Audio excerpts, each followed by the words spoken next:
hadis aydi Resul-i Ekrem. Bir zenana zina edip zinanın üstü bilen bir hanavadaga başka bir çağayı salsa, bir nameşru nutfanın üstü bilen bir öyde ecnebi çağa görese, kıyamatta şu ummatın azabının den yarsınca şu zenana Huday verir diye. Huday saklarında onlar. Yani bir zinadan bir çağa getiriyor, beyleki vareseleri de gatip verir veriyor.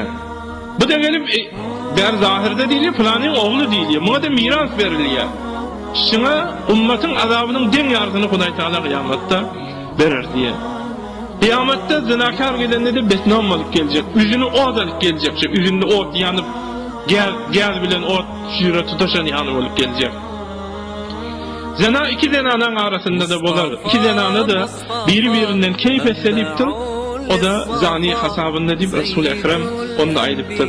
Zinanın altı hasarası var. Dünyada üçüzü, kıyamette üçüzü Resul-i Ekrem aydıya. Zinadan perhiz edin.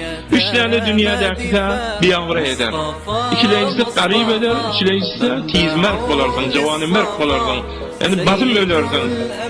Üç tane ahiret Hudayın qarını getirirsin. Kasapta besberfurda eder Huday senin bilen.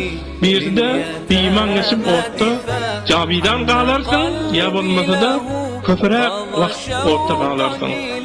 Hatta Resul-i Ekrem aydiya, ey Kureyş'in cavanları, zina etme, cavanlığınızı sakla bilseniz doğru beşikte gidersiniz deyiptir. Resul-i Ekrem aydiya, iki evinin arasında bir adam tezmin etse bana, iki ayağının arasında da tezmin etse, beşikte men tezmin diye Resul-i Ekrem.